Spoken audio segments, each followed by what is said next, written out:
Si Taepang ay isang tunay na mayamang anak. Siya ang tagapagmana ng Taepang Trading Company, isang pangalang nangangahulugang bagyo. Sinasabi ng mga tao na si Taepang ay parang naglalakad na bagyo dahil saan man siya pumunta, may kaguluhan. Noong gabing yun, dahil sa isang tawag sa telepono, umalis si Taepang sa ospital habang inaalagaan ang kanyang ama. Ilang minuto lamang ang lumipas, natanggap ni Taepang ang balita na pumanaw na ang kanyang ama. Ang kanyang ama ang may-ari ng Taepang Trading Company. Isa itong maliit hanggang katamtamang laking negosyo na sariling itinayo ng kanyang ama. Sa buong buhay niya, namuhay ng masigasig at may prinsipyo ang ama ni Taepang. Ang tanging bagay na nag-aalala sa kanya ay ang nag-iisang anak na lalaki. Dahil hindi kailanman lumaki si Taepang, ang alam niya lamang ay mag-party at magdulot ng kaguluhan saan man siya naroroon. Noong araw na yun, pumasok si Taepang sa maling VIP room sa bar. Nang mapagtanto niya yun, handa na siyang umalis. Ngunit biglang dumating ang isang babae at niyakap siya. Ang pangalan ng babaeng ito ay Jurim. Lihim na nagustuhan ni Jurim si Taepang mula pa noong ika-8 baitang. Bago pa man makapagsalita si Taepang, biglang nagalit si Hien-chan. Binangga at itinapon ni Hien-chan ang mga bagay sa mesa. Nakita ito ni Taepang at sinabi na babayaran niya ang lahat ng gastusin, ngunit nanatiling galit si Hien-chan. Kinuha ni Hien-chan ng baso ng alak at itinapon ito sa mukha ni Taepang. Nagdulot ng mahabang hiwa sa pisngi ni Taepang ang nabasag na baso. Sinubukan niyang pigilan ang galit at sinabi na pantay na sila. Nang siya ay handa nang umalis, pumasok ang waiter sa silid. Tumalikod si Hien-chan upang saktan muli ang waiter, ngunit hindi matiis ni Taepang ang nakikita, kaya agad siyang sumugod upang pigilan ito. Sa pagkakataong yon, nataman si Taepang sa ulo ni Hien-chan. Damaloy ang dugo mula sa sugat at tumulos sa bagong damit ni Taepang, na labis niyang ikinagalit. Sinipa ni Taepang si Hien-chan at bumagsak ito sa sahig. Sumugod din si Namdo, matalik na kaibigan ni Taepang, upang tumulong. Naging magulo ang nightclub. Agad na dumating ang pulis at dinala ang lahat sa istasyon ng pulis. Inanunsyo ng pulis na dahil parehong sangkot ang dalawang panig, pwede nilang palampasin kung magkakaayos. Gayunpaman, sinampahan sila ng kaso ng bar dahil sa pagharang sa negosyo at pinsala sa ari-arian. Ang pinakamahalaga ngayon ay mabilis na makipagkasundo. Ngunit mariing tumanggi ang ama ni Taepang. Sinabi niyang nagkamali si Taepang, kaya natural lamang na parusahan siya. Ipinaalala ng pulis na kung ginawa yun ng ama ni Taepang, magkakaroon ng kriminal na record ang anak. Malamig na sumagot ang ama ni Taepang na dapat sabihin yun sa langhiya. Pagkatapos magsalita, dinala niya ang kanyang asawa palabas ng istasyon. Ngunit sa sandaling yun, nakatagpo niya si Beiko, ama ni Hien-chan at kasosyo sa negosyo ng kanyang ama. Sinabi ni Beiko na maayos nang naayos ang lahat upang makapagpahinga at makauwi ng maayos ang ama ni Taepang. Nang makita siyang aalis, mabilis na sinundan ng tatay at sinabi na hindi na kailangang mag-alala sa pera noong nakaraan. Sumagot lamang si Beiko ng tanong kung ang mga pusa ba ay nakakaisip para sa mga daga. Pagkatapos ipadala ng ama ni Taepang si Beiko, tumalikod siya upang turuan ang kanyang anak. Hindi nakaramdam ng pagsisisi si Taepang. Nang buksan niya ang bibig upang humingi ng 10,000 won, nagalit ang kanyang ama at sinampal siya. Tiningnan lamang ni Taepang ang kanyang ama at lumihis. Sumakay si Taepang ng tren papuntang Incheon. Naroon ang isang greenhouse kung saan personal niyang inaalagaan ang bawat rosas. Galit na sinabi ni Taepang na yun ang unang pagkakataon na sinaktan siya ng kanyang ama at hindi pa man niya tinanong kung bakit siya nakipag-away. Mula pagkabata, pangarap ni Taepang na maging isang florist at umaasang may papakita niya balang araw ang kanyang nagawa sa kanyang ama. Ngunit hindi niya alam na hindi na darating ang pagkakataong yun. Kinabukasan, bumalik si Taepang sa Seoul sakay ng tren. Dahil hindi siya natulog buong gabi, nakatulog siya sa tren. Nakita ito ng isang babaeng nakatayo sa tapat niya at bahagyang ngumiti. Siya ay empleyado ng kumpanya ni Taepang at ang pangalan niya ay Misen. Walang nakakaasahan na magkakaroon ng malapit na relasyon si Misen at Taepang sa hinaharap. Kahit malamig ang kilos ng ama ni Taepang, pagkatapos siyang saktan kagabi, labis siyang nalungkot at hindi nakatulog buong gabi. Maaga sa umaga, tahimik na pumasok ang ama ni Taepang sa silid at tinakpan ng anak gamit ang kumot. Pinayuhan siya ng ina na kung tunay niyang iniintindi ang anak, dapat bumili siya ng kotse para kay Taepang. Nagalit agad ang ama nang marinig yun. Ngunit sinabi ng ina na sa lugar na yun, tanging si Taepang lamang ang walang kotse at siya lamang ang handang magningning sa sapatos ng ama. Galit na sinabi ng ama na hindi niya iniutos yun sa anak, ngunit sa katotohanan, nakaramdam siya ng hindi maipaliwanag na init sa puso. Sa daan patungo sa trabaho, natapunan ng maruming tubig ang sapatos ng ama ni Taepang. Agad niyang kinuha ang panyo upang panasa nito. Ngayong araw, nagbigay ng bonus ang ama ni Taepang sa mga empleyado dahil ang pakikipagtulungan nung nakaraang buwan sa Debang Textile Company ay nagdala ng malaking kita. Lahat ay natuwa na magkaroon ng bukas palad na amo. Sa sandaling yun, tumawag ang Debang Textile Company upang ipaalam na nais nilang maglagay ng mas maraming order. Masaya at nagangat ng sigla ang mga empleyado nang marinig nila ang balitang yun. Ngunit nakaramdam ng matinding pressure ang ama ni Taepang. Ipinaalam niya sa lahat na magbabayad muna ang kanilang kapartner bago magsimula ang anumang transaksyon. Napakalaki ng dami ng order na nais kunin ng Debang kaya natakot ang ama ni Taepang na mahirapan ang kumpanya na matugunan ito. Iniisip ng mga empleyado na malaking kumpanya ang Debang kaya't bihira ang ganitong oportunidad. Kung nais ng kumpanya ni Taepang na magpalawak, kailangan nila ng malalaking transaksyon. Humingi ng payo ang ama ni Taepang kay Misen. Matapos mag-isip, sinabi ni Misen na hindi dapat pumirma ng kontrata ang kumpanya sa Debang. Ipinaliwanag niya na tila mataas ang kita, ngunit sa katotohanan ay nakabawas na rito ang interes mula sa bangkoan dahil kailangan munang bayaran ang tagagawa. Tumango ang ama ni Taepang bilang pagsang-ayon sa narinig. Ngunit nang makita ang mga matang puno ng pag-asa ng mga empleyado, nagpasya pa rin siyang lagdaan ang kontrata. Samantala, dinala si Taepang ni Namdo upang lumahok sa isang palabas sa telebisyon tungkol sa pakikipag-date. Ang orihinal na imbitado ay si anak ni Jun, ngunit nawawala ito sa loob ng ilang araw.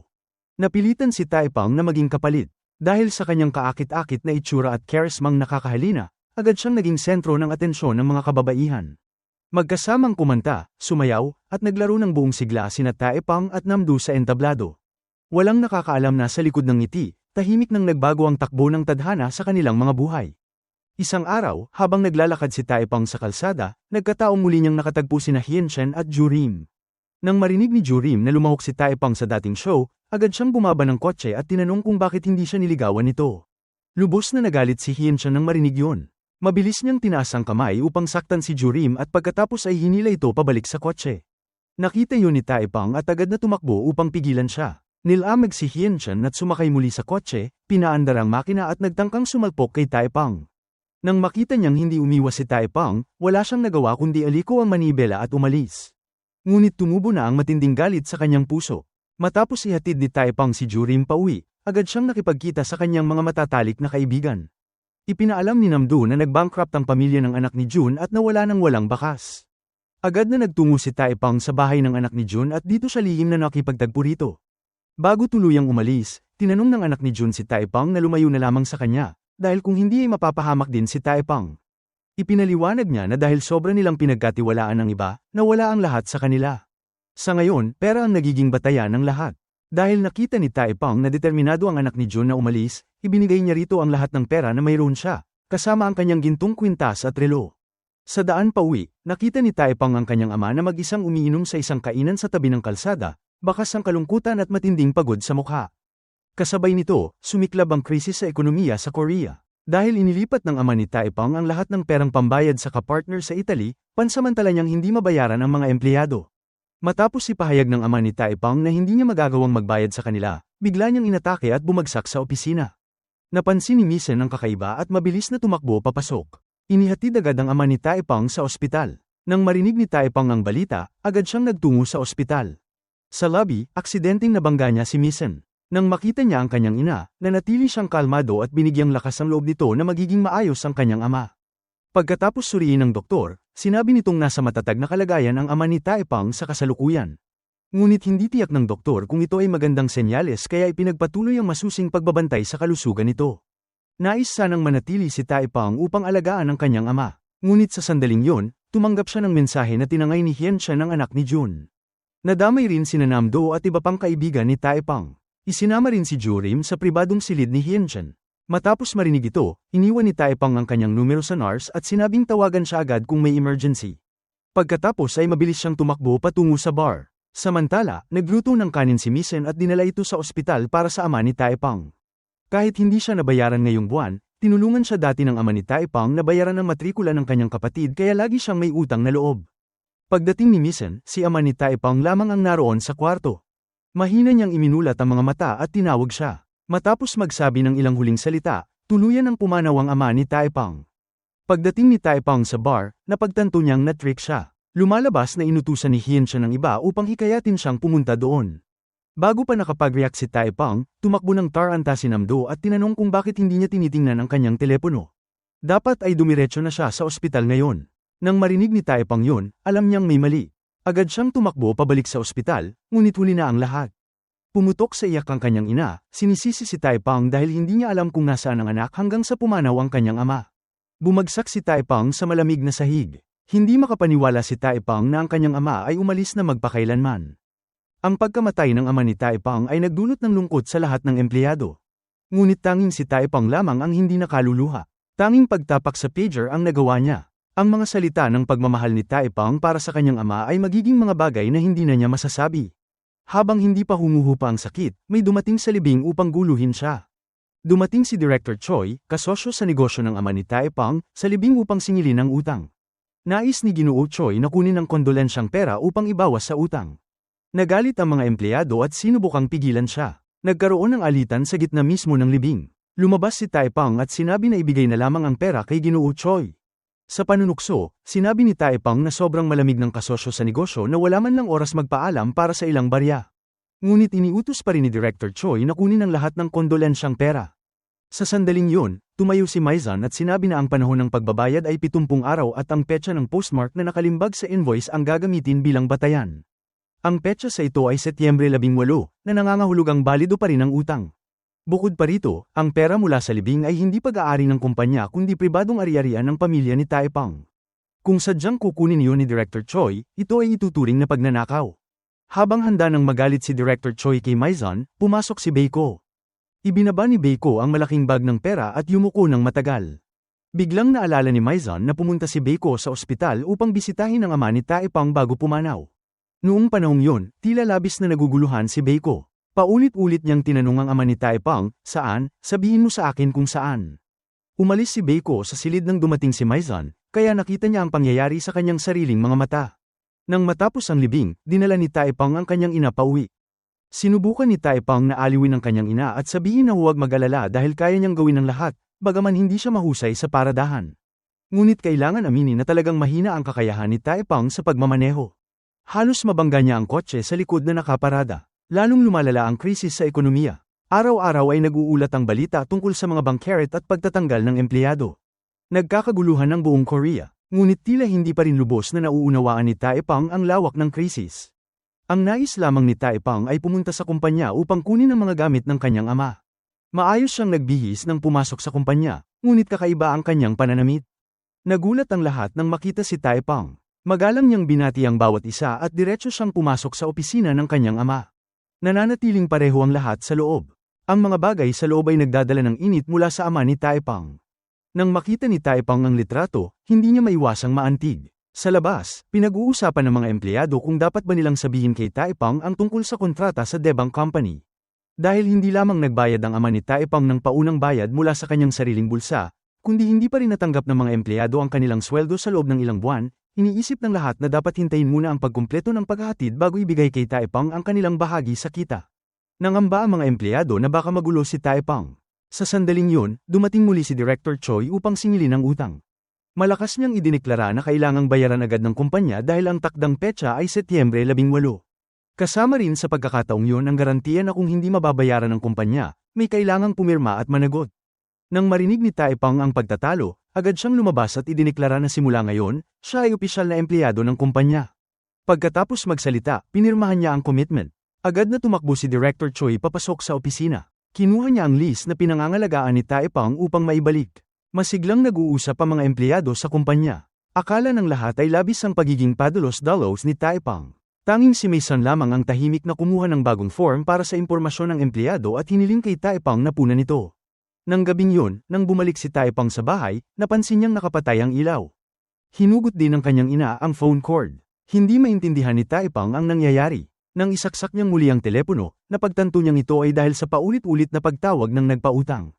Ayaw ng kanyang ina na mag-alala si Taepang, kaya tanging tahimik lamang niyang tiniis. Napaka-pobre na ng buong pamilya na wala ng pera upang buksan ang heater, kaya kinailangang matulog ni Taepang at ng kanyang ina sa ilalim ng lumang fur coat. Nang tiningnan ni Taepang ang family photo, nasaktan ang puso niya at hindi maintindihan kung bakit napakabilis ng pagbagsak ng lahat. Biglang nahawakan ng kamay ni Taepang ang isang matigas sa likod ng photo frame. Lumalabas na ito ay isang susi. Agad siyang naghahanap sa lahat ng sulok. Sa wakas, nabuksan niya ang isang cabinet. Sa loob ng cabinet ay may isang safe. Ngunit kailangan ng password upang mabuksan ang safe. Minsang sinubukan ni Taepang na buksan ang aparador ngunit hindi pa rin niya nagawang buksan ito. Ikinwento niya ito kay Namdo. Sinabihan siya ni Namdo na huwag sabihin sa kahit sino. Pagkatapos ay tinanong ni Namdo si Taipang kung ano talaga ang balak niya sa kumpanya. Sumagot si Taipang na matapos ang ginagawa, babalik siya sa pagtatanim ng mga bulaklak. Ibinahagi ni Namdo na kamakailan lamang ay napilitan ang kanyang ina na magbitiw sa trabaho kaya masama ang loob nito. Sa kabutihang palad, katatapos lang ni Namdo sa paunang yugto ng programa sa pagpili ng mga mang-aawit. Kapag napili, opisyal siyang magdedebo. Nang marinig yun, masayang sumigaw si Taipang na magiging mang-aawit na ang kanyang kaibigan. Narinig ni Hunchun ang sigaw at pinagtawanan siya, sinasabing nalugi na ang pamilya ni Taipang ngunit nangangarap pa rin. Ngunit sa pagkakataong ito, hindi nagalit si Taipang at tahimik na umalis kasama si Namdo.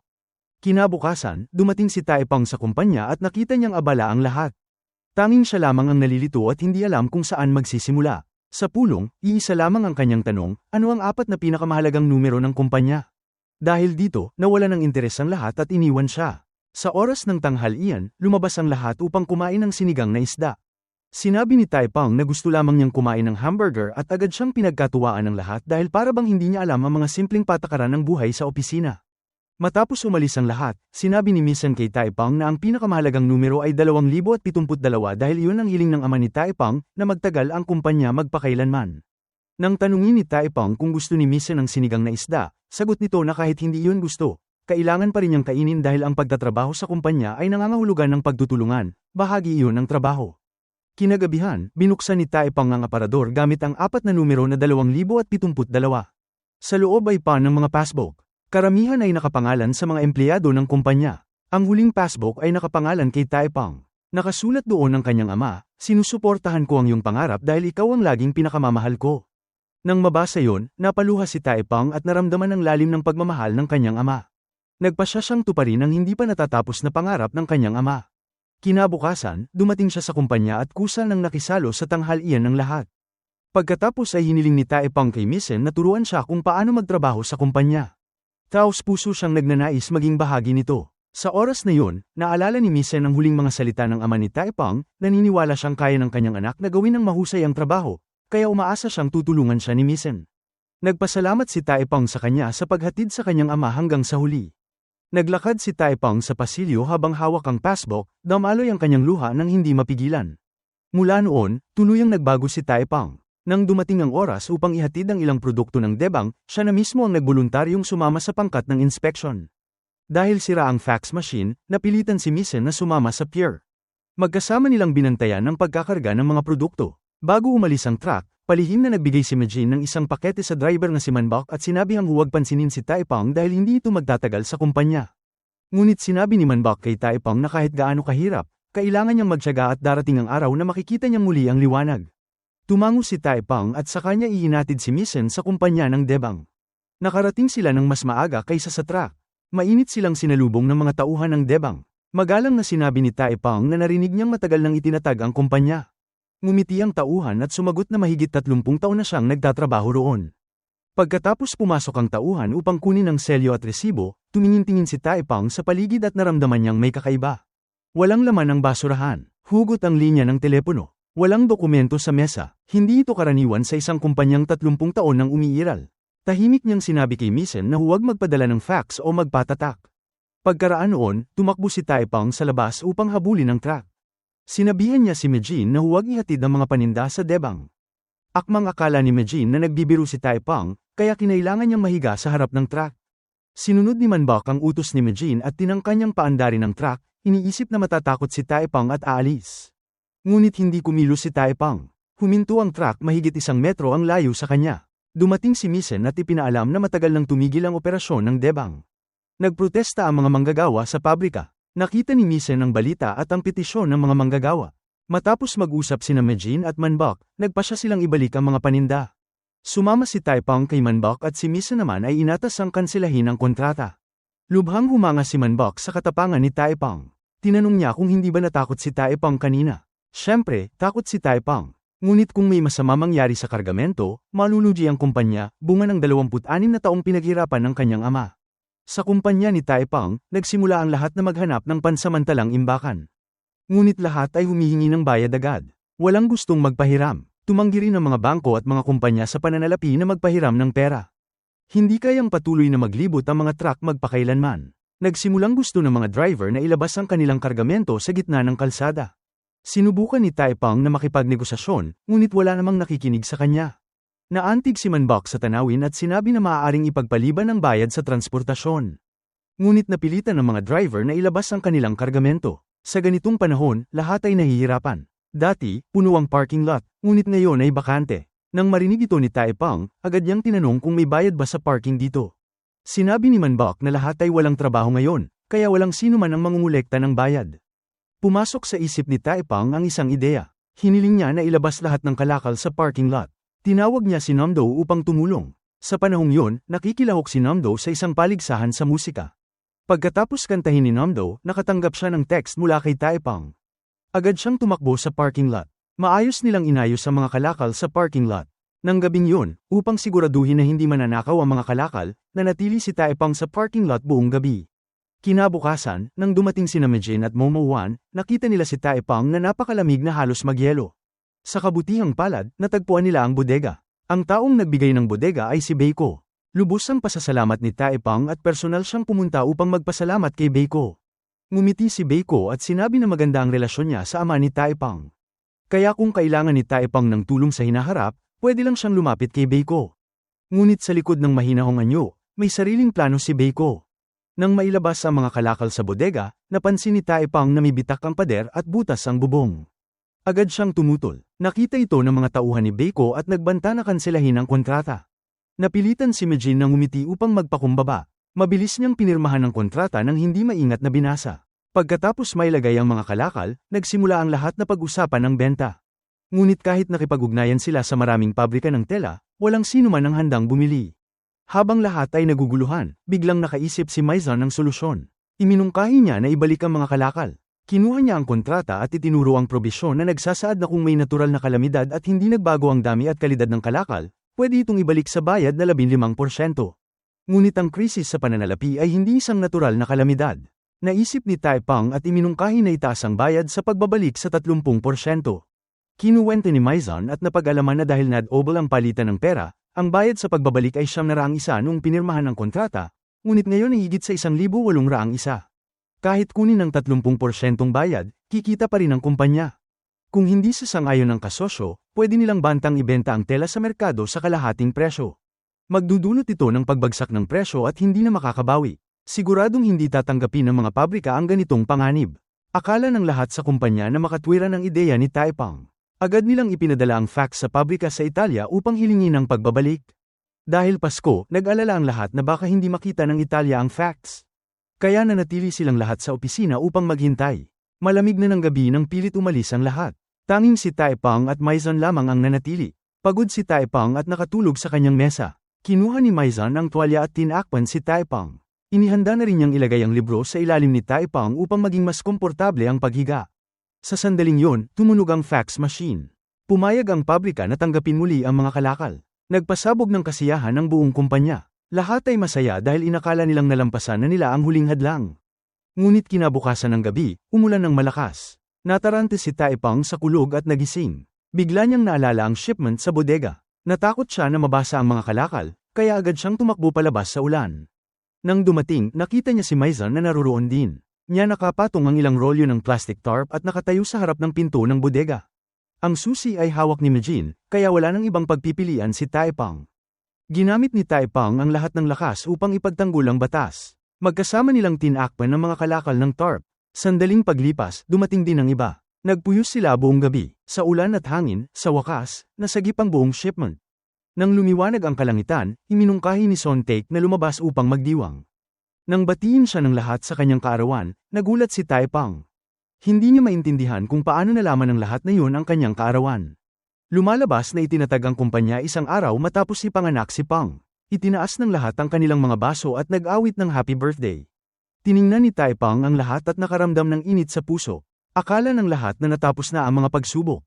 Ngunit ang tunay na bangungot ay noon pa lamang nagsisimula. Kinaumagahan, nang bumalik ang lahat sa bodega upang ihanda ang pagbabalik ng mga produkto sa panig ng Italyano, nakita nilang ang mga tao ni Beiko ay ikinarga na ang mga produkto sa truck.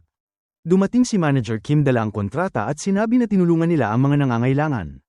Ngunit hindi nabayaran ng kumpanya ni Taipang ang upa sa bodega at hindi rin kinuha ang mga produkto. Kaya may karapatan ng panig ng bodega na hawakan ang mga ito. Kinuha ni Mason ang kontrata at tiningnan. Natuklasan niya ang isang sagnay na nagsasaad na ang pinakamahabang panahon ng pag-iimbak ay 72 oras mula sa petsa ng kahilingan. Kapag hindi nabayaran ng umuupa ang renta o hindi in-renew ang kasunduan, lahat ng produkto ay kukumpiskahin o sisirain. Pagkatapos basahin ang kontrata, agad na nagtungo si Taepang kay Beiko. Itinuro ni Taepang ang kontrata at sinabi na malinaw itong pandaraya. Ngunit walang kahihiyan si Beiko at ipinahayag na kung maingat lamang nabasa ng kumpanya ni Taepang ang nilalaman ng kontrata at tinanggap ang mga produkto sa tamang oras, walang mangyayaring masama. Ayon sa kanya, kasalanan ni Taepang at ng lahat ang pagiging pabaya. Nang inig si Taepang sa galit, sinubukan niyang suriin ang iba pang kontrata upang patunayan na mula pa sa simula ay may patibong si Beiko, ngunit hinaranggan siya ng mga tauhan ni Beiko. Dumating ang gwardya at pilit siyang inilabas. Sa oras na yun, nagkagulo ang kumpanya ni Taepang. Kumalat sa mundo ng negosyo ang balitang malapit ng malugi ang kumpanya. Kinagabihan, malungkot na lumabas si Taepang mula sa opisina at nakita niyang naroon pa si Maison. Ngumiti ito at iniabot ang isang maliit na regalo. Binasbasa ni Maison si Taepang ng isang maligayang kaarawan. Naramdaman ni Taepang na ito ay isang karawang hindi niya malilimutan. Pagkauwi niya, nakahanda na ng kanyang ina ang cake para sa kaarawan. Ipinasangla ng kanyang ina ang isang bag na galing sa kilalang designer upang makabili ng cake para sa anak. Nang sabay nilang hinaypan ang kandila, biglang may malakas na katok sa pintuan. Laman pala ng pagbisita ang taga-singil ng utang. Tumigil sila at nakinig sa unti-unting paglaho ng mga yabag. Tinanong ni Taepang ang kanyang ina kung dapat ba silang tumakas tulad ng pamilya ni Junsun. Sinabi ng kanyang ina na kahit gaano kahirap ang buhay, ayaw niyang mamuhay ng walang puso. Matapos day ng Beiko ang kumpanya ni Taepang upang makuha ang mga produkto, tuluyang nawala ang huling pag-asa ng kumpanya. Isa-isa nang nagbitiw ang lahat. Ipinasa ni Sontek kay Taepang ang kahilingan upang pansamantalang itigil ang operasyon. Matapos nito, sinabi ni Sontek kay Taepang na humanap ng paraan upang isuko ang mana at magsumite ng petisyon para sa pagbagsak ng negosyo. Sinubukan ni Taepang na magpakatatag, ngunit lahat ay may kani-kanyang pamilyang kailangang alagaan. Dinala ni Taepang ang mga dokumento sa tanggapan ng buwis. Ngunit sa huli, hindi siya nagsumite ng aplikasyon para sa pagsasara, kundi nag-apply siya ng pagpapalit ng legal na katauhan. Paglabas niya sa tanggapan ng buwis, nagtungo siya kay Maison. Tinanong niya kung handa ba itong manatili at magtrabaho para sa kumpanya. Masigla itong tumango. Formal nang naging direktor si Taepang at si Maison ay itinalaga bilang department head ng pagbebenta. Samantala, niloko ni Beiko ang kalakalan ni Taepang upang kunin ang mga produkto. Ngunit hindi makahanap ng mamimili si Beiko. Nang araw na yon, kusang nakipagkita si Taepang kay Beiko at ipinaalam na pumayag ang Italianong gumawa upang tanggapin ang mga produkto pabalik. Iminungkahi ni Taepang na ibalik na lamang ni Beiko ang mga ito ng direkta sa tagagawa.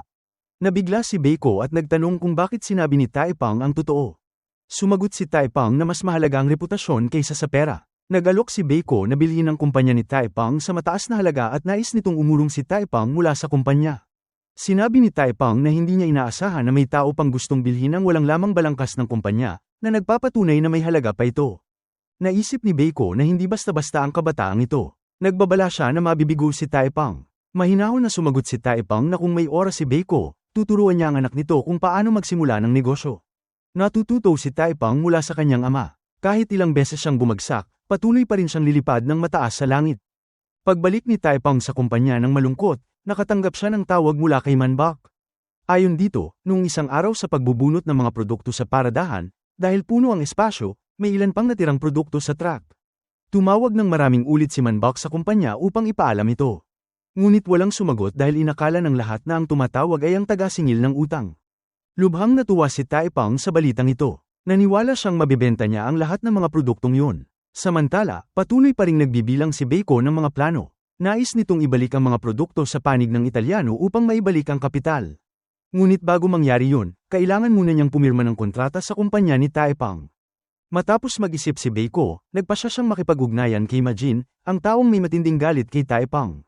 Agad na ninakaw ni Majin ang mga dokumento ng kumpanya ni Taepang. Pagkatapos ay pumirma siya ng kontrata sa mga tao ni Beiko. Ngunit hindi alam ni Beiko na nahulog na siya sa patibong ni Taepang. Ang kondisyon ng pagbabalik ng supplier ay kailangan panatilihin ng kasosyo ang parehong dami at kalidad ng mga kalakal na bomber. Hindi sapat ang mga kalakal na hawak ni Beiko. Kung malalaman ito ng supplier, tatanggihan nilang tanggapin ang mga ito. Kaya naman, nag-isip ng plano sina Taepang at Maison upang baguhin ang unit ng sukat sa kontrata. Babaguhin nila mula metro patungong yard upang maitago ang kakulangan. Dahil sa kaibahan sa conversion, hindi mapapansin ni Beiko ang problema. Ang problema ay kung paano mapapaniwala si Beiko at mapapirmahan ang kontrata.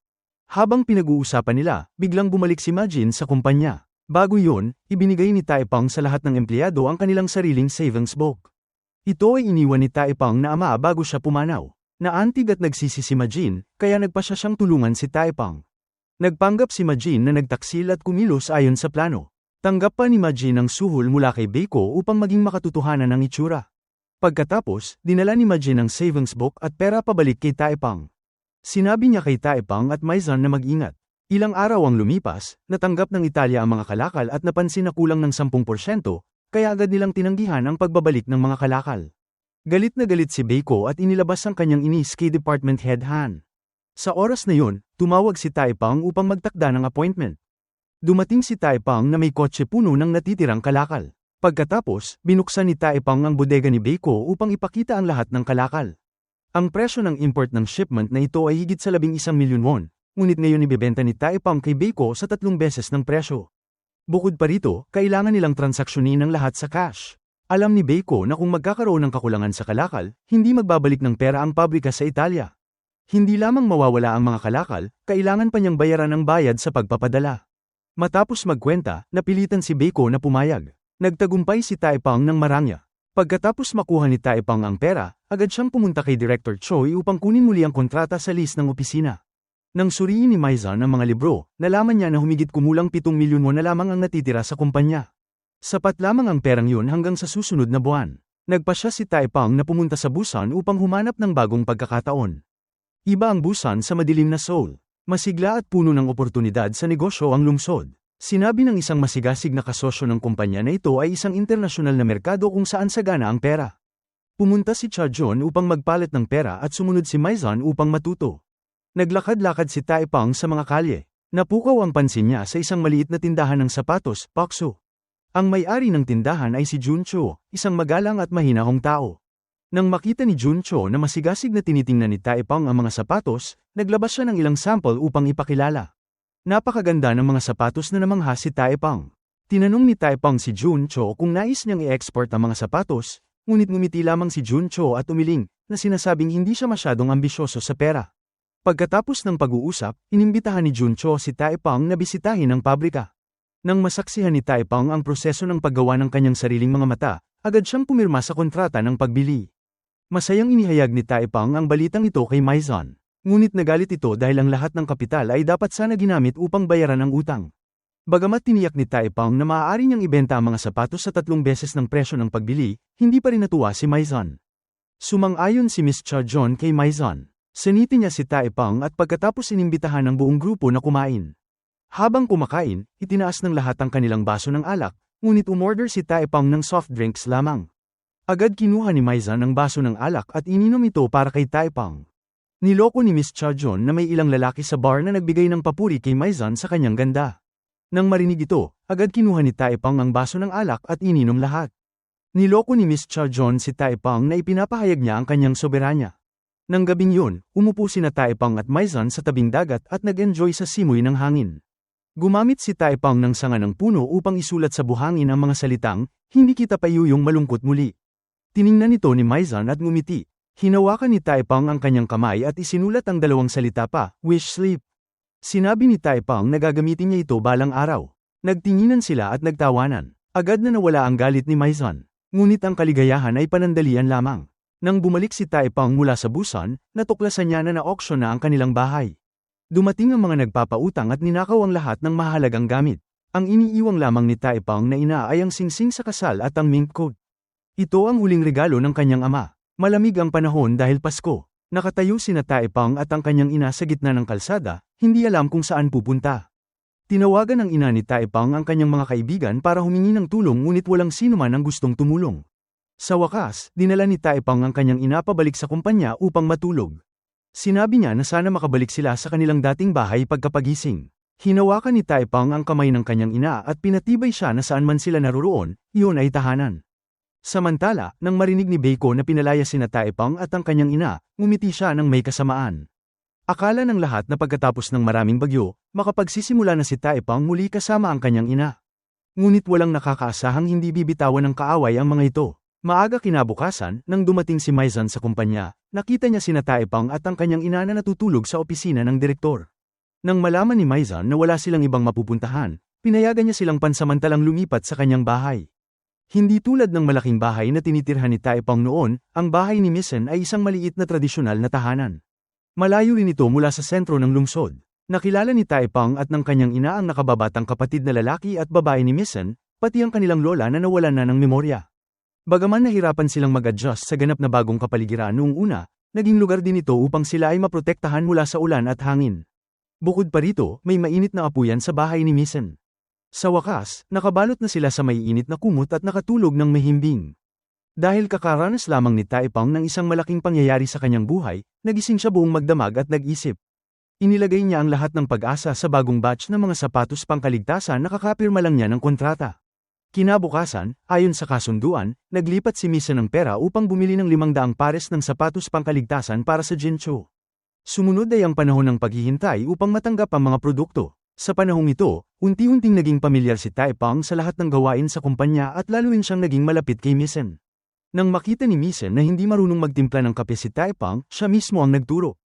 Nang mapansin ni Misen na hawak niya ang kamay ni Taepong, agad at nahihiyang binuwi niya ito. Mabilis namang hinuwakan muli ni Taepong ang kamay ni Misen dahil natakot siyang mapaso ito sa mainit na tubig. Unti-unti nang sumibol ang munting damdamin sa pagitan nilang dalawa. Bilang paghahanda sa paparating na paghahatid ng produkto, nagsimula si Taepong at Misen na magprakti ng tamang asal sa negosyo. Natutunan nila mula sa palitan ng business card hanggang sa tamang pagkakasunod ng pakikipagkamay. Pinag-aralan nilang mabuti ang lahat. Kinagabihan, nagtimpla si Taepong ng 2 tasa ng kape ayon sa itinuro ni Misen. Pagkatapos, tahimik siyang umupo sa tabi ni Misen at pinagmasdan niya itong natutulog sa ilalim ng kumot.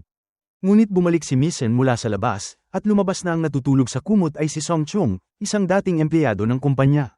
Matapos magtanong, nalaman ni Misen at Taepong na naghahanda si Song Chung para sa isang propesyonal na pagsusulit tungkol sa taripa. Sa araw, pumapasok siya sa mga dagdag na klase at sa gabi, pumupunta siya sa kumpanya upang libre niyang magamit ang computer. Nagkaroon ng mainit na pagtatalo si Misen at Song Chung, ngunit masaya si Taepong dahil kinabukasan ay dadating na ang mga sapatos mula sa Joncho. Maagang maaga, lumabas agad ng bahay si Taepong at wala na siyang oras para kainin ang agahang inihanda ng ina. Bago umalis, nangako siya sa kanyang ina na pagkatapos matanggap ang produkto ay kakain silang magkasama ng masarap na pagkain sa tindahan ng pritong manok ng ina ni Namdo. Nangako rin siya na babawiin nila ang bahay na dati nilang pag-aari. Dadalhin nila muli ang buhay na nakasanayan nila. Pagdating ni Taepong sa Busan, si Director Charjan pa rin ang sumalubong sa kanya. Nang magpunta sila sa bodega upang kunin ang produkto, nakita nilang tuluyang walang laman ito. Wala man lang isang pares ng sapatos pangkaligtasan. Nang maramdaman ni Taepong na may mali, agad siyang nagtungo sa pabrika ng sapatos ni Joncho. Ngunit tulad ng bodega, walang laman ang lugar na yun.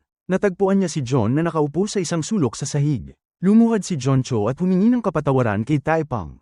Nakita ni Miss Cha John ang pangyayari at agad na naunawaan na isinangla ni Joncho sa mafia ang lahat ng produkto ni Taepong. Ginamit niya ang perang nakalaan para sa produkto upang bayaran ang kanyang utang. Ipinaliwanag ni Joncho na plano lang niyang gamitin pansamantala ang pera upang awatin ang utang at babayaran ang interes ng pauna. Ngunit sa loob lamang ng ilang araw, tumaas ng sobra-sobra ang interes. Hindi lamang niya nabayaran ang utang, kundi lalo pa siyang nabaon sa pagkakautang. Maging ang pabrika at tindahan ay nakasanla na sa bangko. Lubos na nagalit si Taepong sa narinig, ngunit walang pakialam si Joncho at sinabing kung galit si Taepong, maaari na lamang niya siyang saktan. Alam ni Taepong na ang pananakit ay hindi tamang solusyon, kaya't balak niyang magtungo sa presinto upang i-report ang kaso. Pinigilan siya ni Miss Cha John dahil wala nang silbi ang reklamo sa puntong yun. Dahil bangkarote na si Joncho, hindi na nito kayang bayaran ang bill sa kuryente. Samantala, si Maizan ay hindi pa alam ang tunay na nangyari. Habang naghihintay sa paghahatid, sinamantala niya ang oras upang mag-aral ng Ingles para sa negosyo. Ngunit napakatagal niyang naghintay at hindi pa dumadating ang truck na may dalang mga sapatos. Nang makatanggap siya ng text mula kay Chajan, saka lamang niya nalaman ang nangyari. Kinagabihan, nagdala ng bulaklak ang ina ni Taepong sa tindahan ng pritong manok ng ina ni Namdo. Sa mga oras na yun, wala pa rin siyang kaalam-alam. Simula nang matanggal sa bangko ang ina ni Namdo, nagbukas ito ng tindahan upang mabuhay. Nang makita ng ina ni Taepong ang ina ni Namdo na abala sa tindahan, nakaramdam lamang siya ng kawalan ng silbi. Kinagabihan, hinintay ni Taepong ang kanyang ina sa kanto ng kalye. Nakangiti pa rin siya at walang reklamo kahit puno ng puot ang kanyang puso. Ngunit napansin ng ina ni Taepong na hindi maganda ang takbo ng negosyo ng kanyang anak. Sinisi ng ina ni Taepong ang sarili bilang isang walang silbing ina. Gayunpaman, umaasa pa rin siya na kung mapagod si Taipang, maaari itong umasa sa kanya anumang oras. Sa harap ng kabutihang loob ng kanyang ina, tuluyan ang napaiyak si Taipang. Ipinagtapat ni Taipang na nawala na sa kanya ang lahat. Lubos na walang ideya si Taipang kung paano ipagpapatuloy ang daan sa hinaharap. Sa malamig na gabi, yamakap si Taipang sa mga bisig ng kanyang ina at umiyak. Sa sandaling yun, malamang na ang mga bisig ng kanyang ina ang pinakamalaking pinagmumula ng aliw para sa kanya. Samantala, abala rin si Namdo sa pakikipaglaban sa buhay. Ginugol ni Namdo ang buong araw sa pagtulong sa kanyang ina sa tindahan ng fried chicken. Nang gabing yun, dumating ang isang babae sa tindahan upang magtrabaho ng part-time. Inistorbo siya ng ilang customer, kaya agad na lumapit si Namdo upang protektahan ang babae. Dahil dito, nakipaglaban si Namdo sa mga customer. Sa gitna ng laban, nakilala ni Namdo ang babae bilang isa sa mga lumahok sa dating show noong nakaraang araw. Kaya kinabukasan, pumunta si Namdo sa shopping mall kung saan nagtatrabaho ang babae. Binigyan niya ito ng isang cute na cooler bag. Hindi alam ni Namdo kung kailan siya nahulog ang loob sa kanya. Sa pagkakataong yon, ang babae ay kapatid ni Maizan na nagngangalang Miho. Upang maibsan ang hirap ng pamilya, nagtrabaho si Miho bilang elevator attendant sa mall. Araw-araw, kailangan niyang tumayo at ngumiti upang salubungin ang mga pasahero. Minsan, nakakaharap siya ng bastos na mga tao na itinutulak siya palabas ng elevator. Ngunit sa harap ng kanyang kapatid na si Maizan, palaging itinatago ni Miho ang kanyang kalungkutan. Tuwing tatanungin ni Maizan, sinasabi ni Miho na maganda ang trabahong yun. Naiinis si Maizan sa kanyang kapatid dahil 21 anyos pa lamang si Miho ngunit nauunawaan na ang mga bagay-bagay sa ganitong paraan. Sa kabutihang palad, lumitaw ang isang pagkakataon para kay Maizan at Taipang. Nang gabing yun, tinulungan ni Miss Chajon hanapin ang mga safety shoes. Sa katunayan, lahat ng sapatos ay nakapautang kay Juncho sa isang loan shark. Ipinahayag niya na kung babayaran ni Taipang ang 5 milyon won, ibabalik ng boss ang sapatos kay Taipang. Nangako si Maizan, sa ngalan ni Taipang, na makikipagkita siya sa gang boss at ibabalik ang pera. Upang makuha ang pera, desperado si Taipang sa pagtawag at panghihiram ng pera saan man. Ngunit sa oras na yun, walang sino man ang magpapahiram sa isang maliit at katamtamang enterprise na nasa krisis. Nang mangamba si Taipang, biglang ibinigay ni Maizan sa kanya ang 3 milyon won. Ito ay pera mula sa savings book na iniwan ni Taipang na ama para sa 4 na empleyado ng kumpanya. May kaunting ipon pa si Maizan para sa kanyang sarili. Bagamat ayaw tanggapin ni Taipang ang pera, inilagay ito ni Maizan sa kanyang kamay. Naunawaan niya ang intensyon ng ama ni Taipang. Ang pinakamahalaga ngayon ay maibalik ang kanilang mga kalakal. Pagkaraan ng ilang sandali ng payo mula kay Maizan, nagpasya si Taipang na tanggapin ang pera. Kinabukasan, nagtungo siya sa busan na may layunin na maibalik ang mga kalakal. Bago makaharap ang gang boss, pinaalalahanan siya ni Chajon na hindi madaling kausapin ang boss. Kailangan lamang ibigay ni Taipang ang pera at kunin ang kalakal. Huwag siyang magdulot ng abala. Matapos bigyan ni Chajon ng instruksyon, dinala niya si Taipang upang makipagkita sa gang boss. Bago ibigay ang pera, pumasok si Taipang sa bodega upang suriin muna ang mga kalakal. Hindi inaasahan, muli niyang nakita si Hienchen. Lumalabas na balak ng boss na ilipat ang buong shipment ng sapatos sa kumpanya ni Hienchen. Habang nag-uusap, napansin ni Taipang ang mga mantsa ng dugo sa sahig. Sinundan ang mga mantsa ng dugo at natuklasan ni Taipang na malubhang nasugatan si Hienchen. Lumapit si Taipang at hinamak ang katangahan ni Hienchen. Hindi pa rin pinapahalagahan ni Taipang ang kanyang kaaway gaya ng dati. Binalaan ni Taipang si Hienchen na huwag maging mayabang. Dahil hindi bumalik si Taipang, balak ni Chajon na ibigay ang 5 milyon won sa boss. Sa puntong yun, bumalik si Taipang at kinansela ang transaksyon. Ipinahayag ni Taipang na wala siyang intensyon na makipagnegosyo sa mga gangsters. Galit na tinanong ni Taipang ang gang boss kung magkano ang utang ni Genshin kaya siya nabugbog ng matindi. Sinabi ng gang boss na 7 milyong won ang kabuuang utang. Ipinahayag ni Taipang na ibebenta niya ang 7,000 pares ng safety shoes at babayaran ng boss ng 100 milyong won. Hindi naniwala ang boss, kaya humiling siyang pumirma si Taipang sa isang commitment document at gagamitin ni Taipang ang kanyang 2 mata bilang collateral. Sa puntong ito, pumayag si Hienchen na ituloy ang deal. Ngunit kung mabaigo si Taipang sa pangako, si Hienchen ang kukuha ng isa sa mga mata ni Taipang. Hindi natakot si Taipang. Pinahid niya ang kanyang kamay sa pulang tinta at inilagay ang buong kamay sa kontrata. Ang aksyong ito ay nagsilbing simula ng isang mahirap na laban ng buhay at kamatayan. Nang gabing yun, tinulungan ni Taipang at Chajon si Genshin pauwi. Binugbog siya ng loan sharks hanggang sa namuo ang pasa sa mukha. Sa harap ng pintuan, tahimik na humingi si Genshin kay Miss Chajon ng powder upang takpan ang sugat upang hindi mabalisa ang kanyang maliit na anak na babae. Kahit nakalipas na ang Pasko, sinuot ni Miss Chajon si Genshin bilang Santa Claus. Binigyan din ni Genshin ang kanyang anak ng regalo sa Pasko, na ikinagalak nito ng husto. Nang makita si Genshin at ang kanyang ama na masaya, hindi mapigilan ni Taipang ang kanyang damdamin. Tahimik na lumabas si Taipang at tinawagan si Maizon. Sinabi niya na ngayon nagsisimula na siyang magkaroon ng pag-asa. Umaasa si Taipang na makakahanap siya ng mga bagay na tila hindi umiiral, gaya ng katarungan at kabutihan sa trabaho na ito. Tahimik na sinabi ni si Misen kay Taipang na tumingin sa kalangitan sa gabi. Ngumiti si Taipang at sinabi na sobrang dilim upang makakita siya ng anumang bituin. Gayunpaman, ang mga bagay na hindi nakikita ay hindi nangangahulugan na wala ang mga ito. Nang marinig ni Taipang ang mga salitang yun, bigla siyang nakaramdam ng kaginhawaan. Sa oras na ito, mas kumpiyansa si Taipang kaysa dati. Gabi ng bisperas ng bagong taon. Narinig sa telebisyon ang pagbibilang pabalik na hudyat ng paglipat sa bagong taon. Marahang pinunit ni Misen ang luma niyang pahina ng kalendaryo. Formal nang nagsimula ang buwan na Enero ng 1999.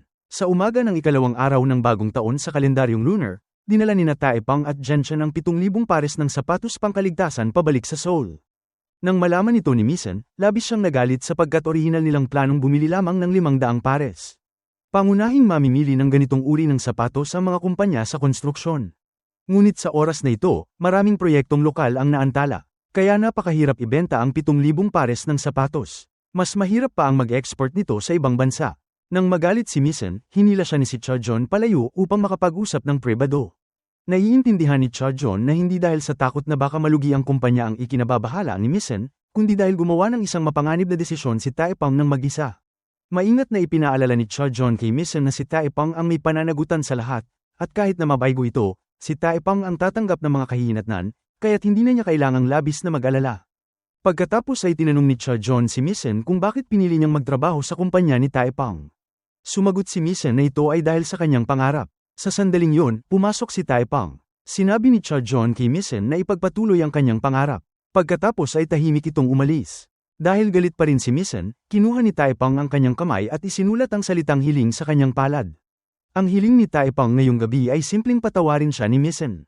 Sa harap ng kaunting kaanyuang tila bata, napatawa si Misen. Nawala ang galit sa mainit na pagtingin sa isa't isa. Balak sanang sabihin ni Taipang kay Misen kung paano niya ginamit ang kanyang mga mata para makapirma ng kontrata sa amo.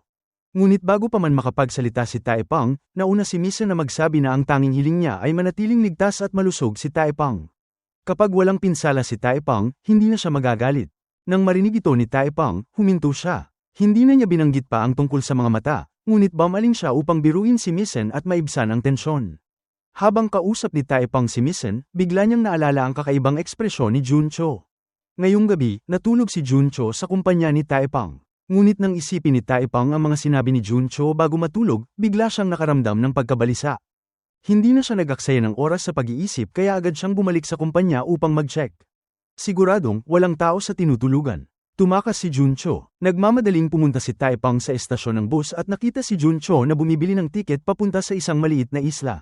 Balak niyang itakwil ang lahat upang tumakas. Nang harangin siya ni Taipang, inamin ni Juncho na balak niyang tumakas papunta sa isla.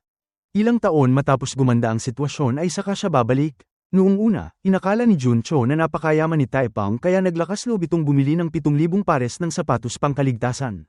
Hindi niya inaasahan na pagdating niya sa kumpanya ay napag-alaman niyang iisa lamang ang empleyado ni Taipang. Napabuntong hininga si Juncho at sinabi na napaka-inosente ni Taipang.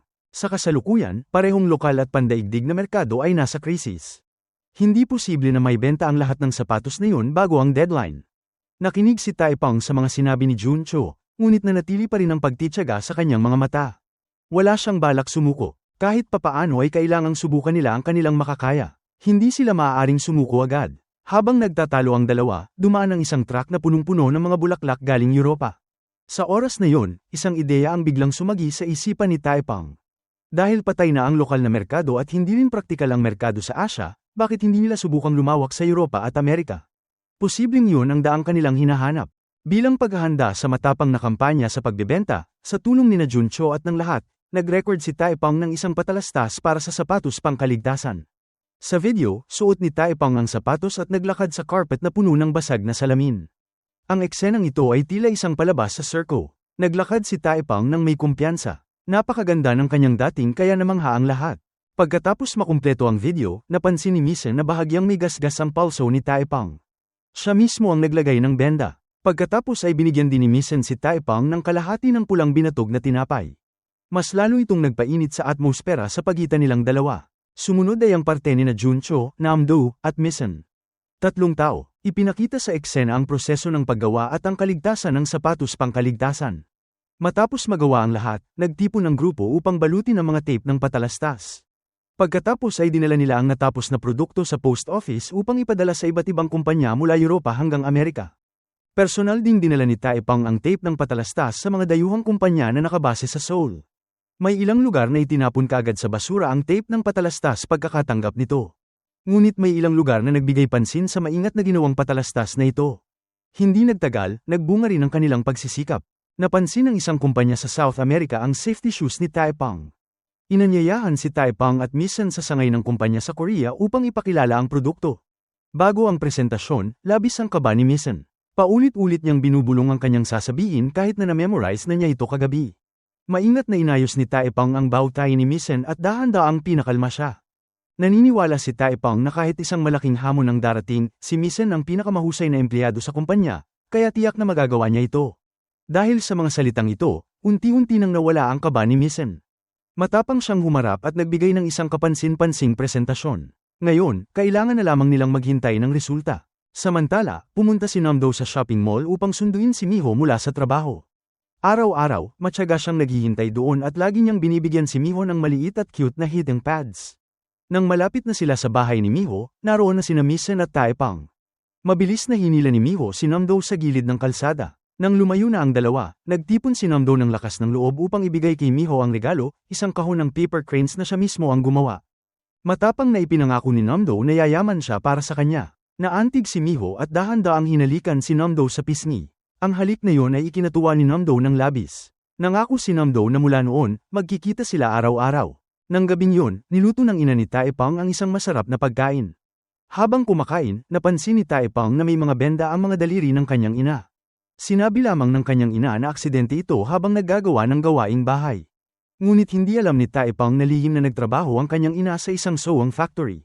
Dahil hindi pa nagagawa ng ina ni Taepang ang trabahong ito noon, mas mabagal siyang magtahi kaysa sa iba at madalas na napuputol ang mga daliri at dumudugo. Sa kabutihang palad, hindi pinatalsik ng may-ari ng factory ang ina ni Taepang. Hiniling lamang na dumating siya ng kalahating oras ng mas maaga upang matugunan ang deadline. Ngayon, natanggap ng ina ni Taepang ang kanyang unang sahod.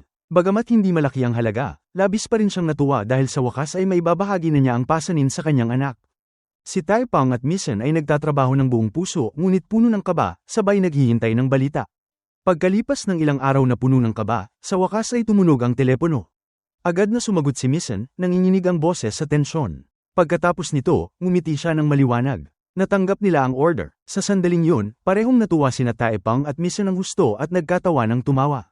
Nagpalak-palak sila sabay-sabay, na parang nais ibahagi ang kanilang kasiyahan. Nang tiningnan ni Taepang ang kontrata mula sa European partner na kakasign lamang, labis ang kanyang emosyon. Ito ang unang pagkakataon sa kanyang buhay na tunay na nakapagbenta siya ng isang produkto.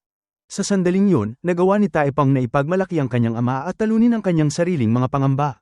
Ngunit hindi nagtagal ang kagalakan nang may isa pang insidente. Biglang inilagay ng shipping company sa blacklist ang kumpanya ni Taepang at sabay na kinansela ang pagluluwad ng kalakal sa barko. Agad na nag-imbestiga si Taepang at natuklasan na ang likod nito ay ang maruming pakanan ni Han Chun. Lalong lumala ang sitwasyon ng gabing yun, dumating ang gang boss upang banta si Taepang at si Juncho. Ngayon, mas mababa sa isang buwan na lamang ang deadline ng bayad. Kung hindi maipapadala sa oras ang mga kalakal, mawawala ang mga mata ni Taepang. Dito lamang nalaman ni Maizan na ginamit ni Taepang ang kanyang mga mata bilang collateral. Labis siyang nagulat at nagalit ng labis. Hindi maunawaan ni Maizan ang padalos-dalos na aksyon ni Taepang. Para sa kanya, ang kumpanya ni Taepang ay negosyo, hindi charity. Hindi dapat padalos-dalos si Taepang para iligtas ang iba. Ipinaglalaban ni Taepang ang kapalaran ng kumpanya. Sinabi ni Taepang na hindi niya kailanman tinuring na biro ang negosyo ng kumpanya. Ngunit sa anumang sitwasyon, kapag may humihingi ng tulong ng desperado, hindi niya kayang baliwalain ito. Matibay at taos-puso ang tinig ni Taepang. Kaya kahit galit pa si Maizan, hindi niya ito may pagtanggi. Naiintindihan niya na ang kabutihan ang nagbubukod kay Taepang mula sa lahat ng kanyang nakilala. Pagdating ng gabi, pumunta sila sa seafood market at nakita ang mga fishing boat na nakadaong malapit. Biglang may ningning ng pag-asa si Taepang. Matapos magtanong-tanong, nalaman nila na may isang fishing boat na nagngangalang Wonyang. Kaya nitong maglakbay kahit saan sa mundo. Agad nilang hinanap ang kapitan upang itanong kung may papadala nila ang safety shoes sa ibang bansa. Ngunit lahat ng natanggap nila ay malamig na pagtanggi. Wala silang magawa kundi humingi ng tulong kay Miss Cha John. Pinaalalahanan sila ni Miss Cha John na ang paggamit ng fishing boat ay hindi naiiba sa smuggling.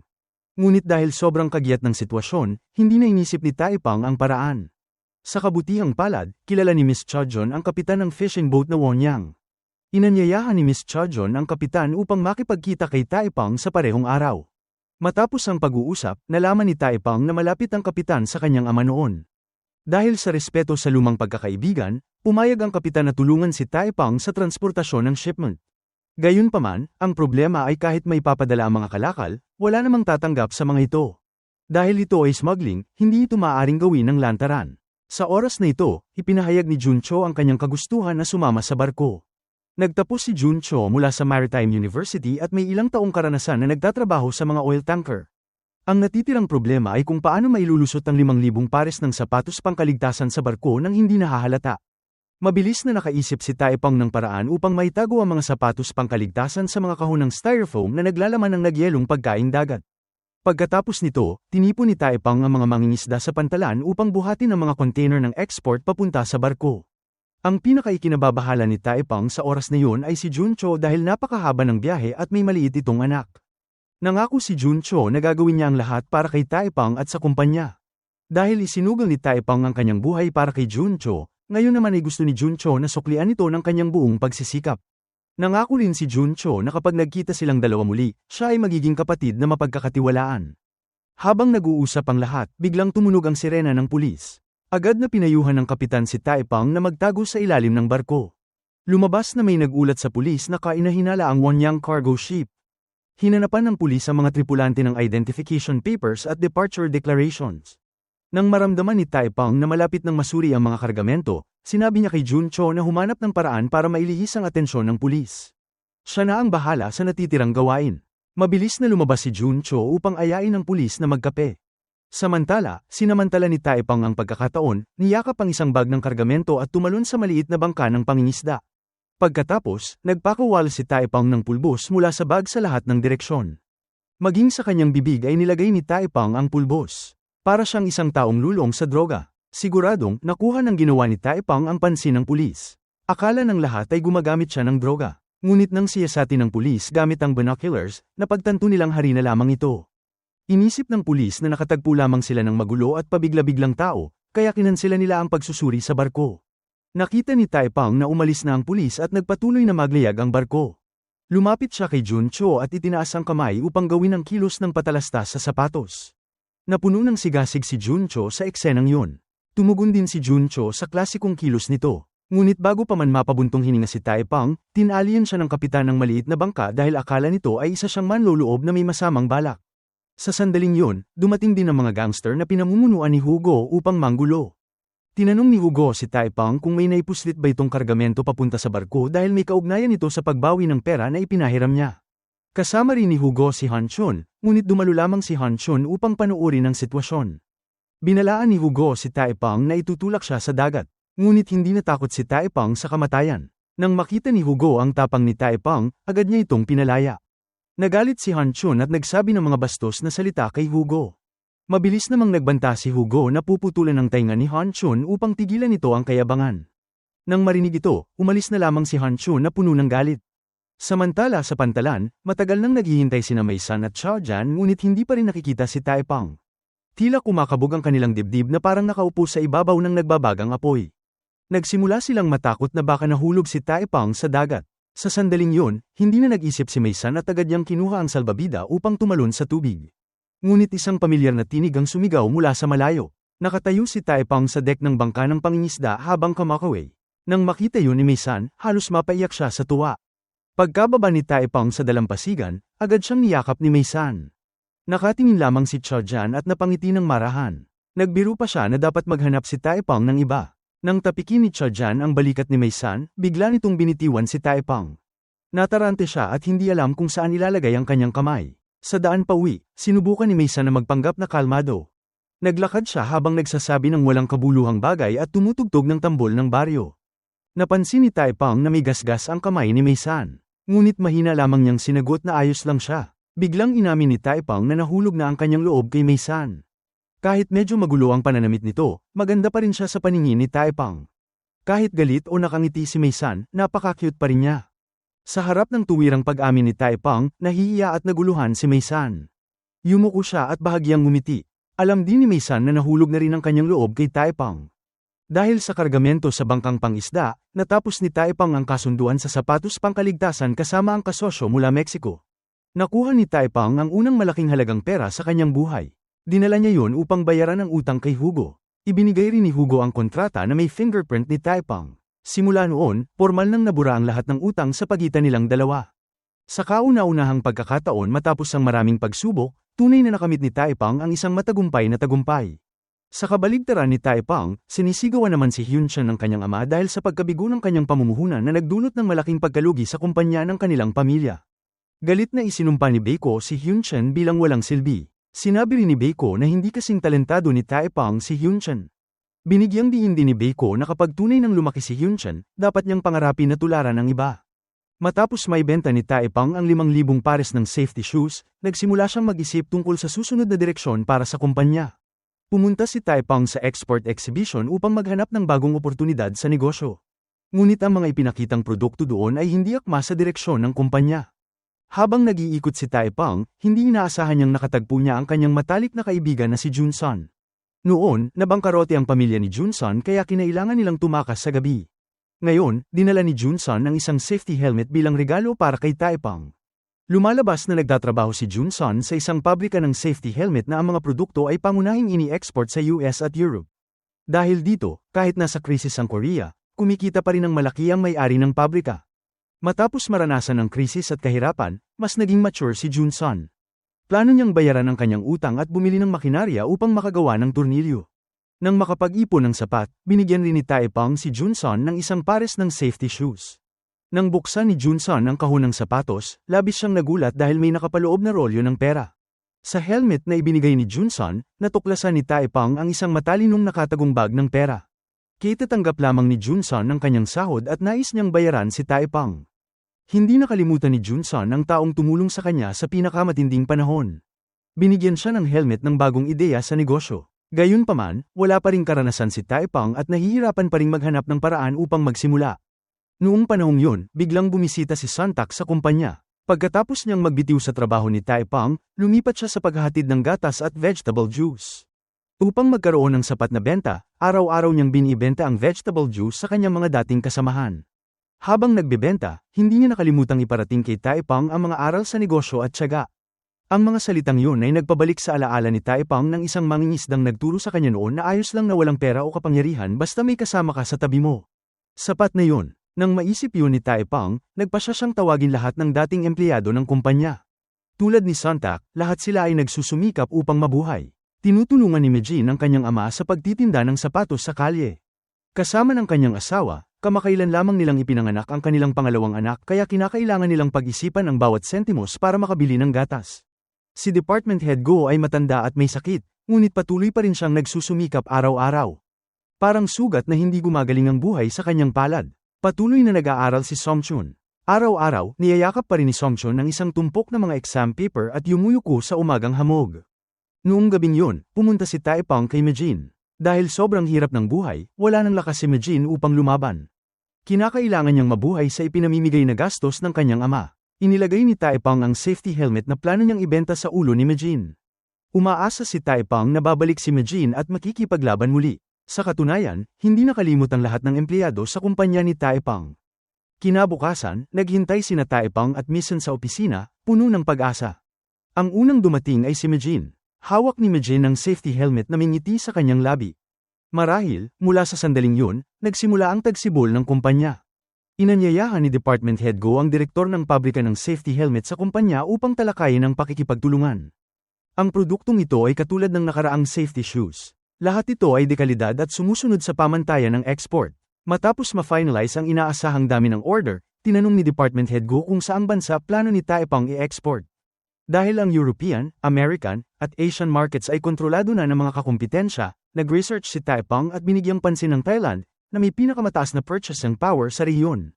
Bagamat nakaranas ng financial crisis ang Thailand, mas maagang nakabawi kaysa sa Korea. Mas mahalaga, malapit nang gaganapin ng Thailand ang Asian Games, kaya lalong higpit ang regulasyon sa pagsusuot ng helmet. Upang makapasok sa Thai market, kailangan nilang makahanap ng intermediary partner na may sapat na prestihiyo at kaalaman sa lugar. Ginamit ni Department Head Go ang kanyang personal na relasyon at nakipag-ugnayan sa kanyang pinsan na si Mad Ong. Ang taong ito ay nagpapatakbo ng isang maliit na trading company sa Thailand. Dahil sa taos-pusong rekomendasyon ni Department Head Go, pumayag si Mad Ong na suportahan ang kumpanya ni Taepang. Ginamit ni Mad Ong ang kanyang umiiral na relasyon upang tumulong. Bago umalis, inatasan ni Department Head Go si Maizon na asikasuhin ang mga proseso at gumawa ng passport para sa buong grupo. Bagamat senior na ngayon si Maizon, para kay Department Head Go, wala pa rin siyang kaibahan sa multi-talented accountant noong nakaraan. Siya ang in charge sa lahat mula sa books hanggang sa paggawa ng tsaa at pag-aabot ng tubig. Si Department Head Go ay isang tradisyonal na Koreanong lalaki. Mayroon pa rin siyang mga prejudices tungkol sa kababaihan sa trabaho. Diretsahang sinabi ni Department Head Go kay Maizon na hindi siya angkop sa larangan ng negosyo. Ayon sa kanya, ang mga trabaho tulad ng marketing o external transactions ay tradisyonal na para sa mga lalaki. Hindi masyadong nagsalita si Maizon. Tumingin lamang siya kay Department Head Go nang may matibay na determinasyon sa kanyang mga mata. Ipapaubaya ni Maizon sa mga mamimili ang paghusga kung anong klaseng tauhan sa pagbebenta siya. Pagkatapos, patutunayan niya ito. Nang mapansin ni Taepang ang pag-aalala sa mga mata ni Maizon, banayad niya itong sinabihan ng panatag na salita. Tiniyak ni Taepang na si Maizon ay isang nakatatandang empleyado ng kumpanya, at walang sinuman sa kumpanya ang labis o hindi kailangan. Kinabukasan bilang paghahanda sa biyahe, nanghiram si Taepang ng ilang bagahe kay Namdo. Pagkatapos ay dinala niya ang isang maliit na bagahe sa kwarto ni Maizon. Noon ay nakaupo si Maizon at masusing nag-aaral ng wikang Thai. Gayunpaman, ang mapanghamak na salita ng department head na si Go ay patuloy na bumabalik sa kanyang isipan at nagdulot ng mga pagdududa. Naisip ni Maizon kung siya ba ay pabigat sa kumpanya. Mabilis siyang pinayapa ni Taepang at sinabi na mas panatag siya kung kasama si Maizon sa biyahe. Kinabukasan ay nagpunta ang dalawa upang magpalitrato para sa pasaporte. Maingat na inayos ni Taepang ang buhok ni Maizon. Ngumiti siya at sinabi kung gaano ito kaganda. Biro pa niyang pinasaya si Maizon upang natural itong ngumiti sa harap ng kamera. Masigla si Maizon sa kanyang unang paglalakbay sa Thailand. Bago ang araw ng pag-alis, masusi niyang pinatales sa mga lapis at tiniklap ang damit para sa kanyang mga kapatid. Pagkatapos nito ay binuksan pa niya ang takip ng rice cooker upang muling tiyakin ang kalagayan ng pagkain. Nang makita ito ng ina ni Taepang, sinabi nitong malalaki na ang mga kapatid ni Maizon at marunong nang mag-alaga sa kanilang sarili, kaya't hindi na kailangan pang mag-alala ng sobra si Maizon.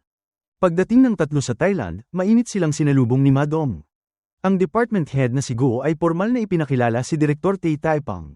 Ngunit si Maizon ay maikli lamang na ipinakilala bilang isang empleyado ng kumpanya, bagay na hindi nakapagpasaya sa kanya. Inayusan ni Madong ng pansamantalang opisina ang kanilang grupo. Pagkatapos nito ay inimbitahan din niya sila sa hapunan na may maanghang na tom yum. Sa simula ay magaan ang kapaligiran, hanggang sa nabanggit ni Madong na may kargamento ang kanyang kumpanya na darating sa pantalan kinabukasan. Ito ay maaaring magandang pagkakataon upang maging pamilyar sila sa lokal na kalakaran. Labis na natuwa si Maizon, ngunit sinabi ni Madong na magiging masikip ang kanyang kotse kung apat silang sasama.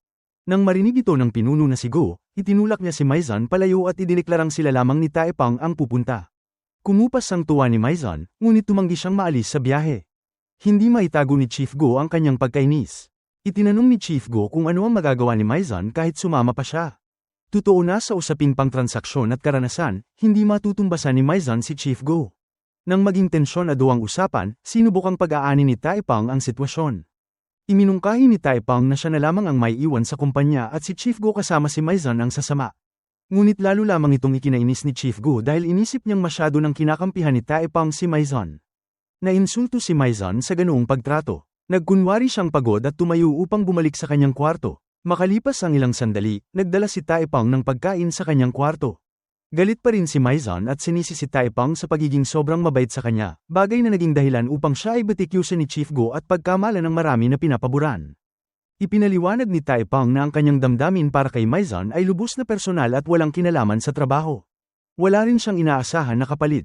Maingat niyang ipinaalala na mahusay ang nagawa ni Maizon kaya hindi niya kailangang maging mahiyain o mag-alala. Kinabukasan, sinadya ni Chief Go na ikandado ang pinto upang hindi makalabas si Maizon. Ngunit hindi basta-basta si Maizon. Ginamit niya ang lahat ng lakas upang mabuksan ang pinto at tahasang sinabi na ang ginawa ni Chief Go ay parang bata. Pagdating nilang apat sa pantalan, abala si Maizan sa pagkuha ng litrato para madagdagan ang ulat. Nang makita ito ni Chief Go, pinaglaruan niya si Maizan at inisip na wala lamang itong alam gawin kundi mga walang saysay na bagay. Sa tanggapan ng adwana, nakita ni Maizan si Chief Go na palihim na isinisilid ang $50 sa isang pakete ng sigarilyo bilang panunuol sa opisyal ng adwana. Ipinagyayabang pa niya ito bilang talento sa pagbebenta. Agad na tumutol si Maizan ngunit hindi siya pinansin ni Chief Go at patuloy itong nanunuya. Sinasabing magaling lamang si Maizan sa mga bagay na walang silbi at wala itong likas na katangian ng tunay na tauhan sa pagbebenta. Iginiit pa niya na ang naunang tagumpay sa kasunduan ng sapatos pangkaligtasan ay purong dahil kay Taepang at si Maizan ay basta lamang pinalad. Sa loob ng kalahating araw, sunod-sunod na pang-uuyam ang narinig ni Maizan. Labis siyang nabahala ngunit sinubukan pa rin niyang manatiling kalmado upang hindi mapahiya ang kumpanya. Kinagabihan, inimbitahan ni Madong ang buong grupo sa isang nightclub upang makipag-ugnayan sa mga kasosyo. Ngunit nanatiling tensyonado ang pagitan ni Maizan at Chief Go. Mahigpit na sinabi ni Taepang na dapat silang dumalo dahil ito ay trabaho at hindi personal. Sinikap ni Maizan na bawiin ang kanyang pagpoise. Pinili niya ang isang eleganteng damit at naglakad patungo kay Taepang. Ang mga ilaw na tumatama sa kanya ay lalo pa siyang nagpatingkad. Nang makita siya ni Taepang, kumislap ang kanyang mga mata. Ipinutong ni Taepang ang isang maliit na bracelet kay Maizan. Sinabi ni Taepang na napakaganda ni Maizan. Sa isang nightclub na puno ng masiglang musika, itinuro ni Madong ang isang magandang Thai na babae at sinabi na siya ang bunsong anak ng direktor ng isang malaking kumpanya. Hindi nagtagal, lumapit ang dalaga upang batiin si Taepang. Ngumiti ang dalaga nang magiliw at inanyayahan si Taepang na umakyat sa stage upang kumanta. Nang magsimula ang musika, agad na nakakuha ng atensyon si Taepang. Ang kanyang kumpiyansang kilos ay nagpatingkad sa kanya na parang isang tunay na bituin. Ngunit sa gitna ng masiglang kapaligiran, naramdaman lamang ni Maizan ang sarili niyang maliit at naliligaw. Tahimik siyang tumayo at iniwan ang nightclub. Hinanap siya ni Taepang saan man. Sa wakas, natagpuan niya si Maizan na nakaupo ng tahimik sa tabi ng pool. Sinabi ni Maizan na masakit ang kanyang binti. Maingat itong binyandage ni Taepang gamit ang isang panyo. Ipinagtapat ni Maizan na hindi siya pagod, ngunit medyo malungkot lamang dahil napagtanto niyang wala siyang magagawa upang makatulong sa biyahe. Ngumiti si Taepang nang marinig yun. Ibinahagi niya kay Maizan ang moto sa buhay na natutunan niya mula sa kanyang ama. Hindi namumulaklak ang mga bulaklak para sa kagandahan, kundi upang hintayin ang bunga. Umaasa si Taepang na mauunawaan din ni Maizan kung paano maghintay. Hindi niya kailangang patunayan ang sarili dahil para kay Taepang, sapat na si Maizan. Dahil sa mga salitang yun, unti-unting nawala ang lungkot sa puso ni Maizan. Gabing yun, sa tabi ng pool na may kumikislap na ilaw, mahinang kumanta si Taepang para sa kanya. Ang tinig ni Taepang ay banayad at mainit. Ito ay gabing hindi malilimutan ni Maizan. Ngunit hindi nagtagal ang kasiyahan. Gabing yun, bigla silang inaresto ng pulisya para sa investigasyon. Salamat sa mahusay na Ingles ni Sun, mabilis nilang natukoy ang sanhi. Nagsimula ang lahat sa $50 na perang lihim na ibinigay ni Department Head Go sa Customs Officer. Matapos suriin ng pulisya ang surveillance camera, nakumpirma na si Department Head Go ang nagbigay ng suhol. Si Department Head Go ay parabang gumagamit ng lumang susi upang buksan ang isang high-tech gate.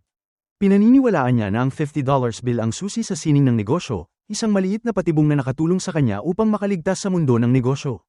Ngunit hindi niya alam na nagbago na ang panahon. Sa modernong internasyonal na kapaligiran, ang pintuan ay hindi lang may kandado kundi may surveillance cameras at ethics system. Bilang resulta, nang ipasok ni Department Head Go ang kanyang susi, agad na nag-activate ang alarm system. Kaya siya ay agad na ikinadina. Samantala, sina Maizan at Taepang ay kailangang tiisin ang kahihinatnan ng isang business trip na inaasahang magbubukas ng bagong oportunidad. Sa ngayon, nasa krisis ang Taepang Company sa Thailand. Dito nagtatapos ang unang 8 episodes ng drama. Kita-kit sa susunod na mga episode. Maraming salamat po sa patuloy na pagsuporta sa Nilagang Mani. Hanggang sa muli. Kung nagustuhan mo ang aral sa istorya na to, huwag kalimutang mag-subscribe sa channel at pindutin ang notification bell para lagi kayong updated sa mga susunod nating uploads.